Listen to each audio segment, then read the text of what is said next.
Thanks to our excavations, not just by our own team but other teams over the last 20 years, we've now established that Stonehenge was built in a series of different stages. First of all, shortly after 3000 BC, it begins with a bank and a ditch, but also upstanding features such as standing stones and timber posts. It's also at that moment that people started to use it as a cemetery. So this is somewhere around 3000 to 2920 BC, and it continued being used as a cemetery for at least 200 years and probably 500 years. It's then that the next stage of construction was put up, and that is these large sarsen stones. They're a type of sandstone. They come from the Marlborough Downs about 20 miles away, whereas the smaller stones already in place had come from the Preseli Hills in West Wales, a distance of 180 miles. Stonehenge's main alignment is towards the midsummer sunrise, and in the opposite direction, the midwinter sunset. What we're seeing is at least 5 constructional stages at Stonehenge, one shortly after 3000 BC, one around 2500, 2 small phases of rearranging the smaller stones in the next 300-400 years, and then a very last gasp somewhere around 1500-1600 BC.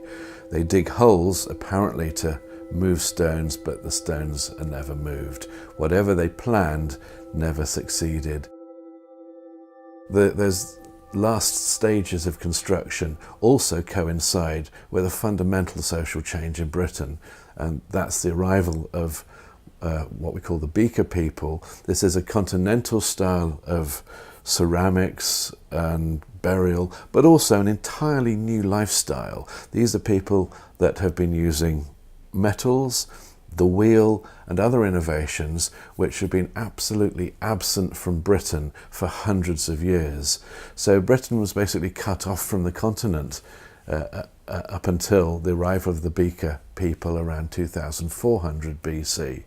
And I think it's their lifestyle, their politics, their social structure is so very different to the host culture within Britain. So the great monument building that's going on in Britain at this time, and it's not just Stonehenge but many other timber circles, stone circles, earthen mounds of giant proportions like Silbury Hill, these come to an end within 2 centuries of Beaker arrival.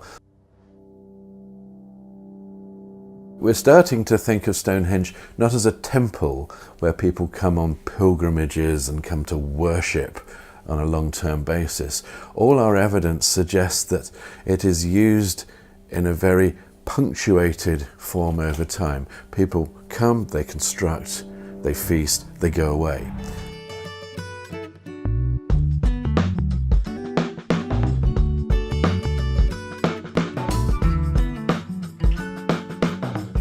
We think all of the stones were probably the upright ones put in place.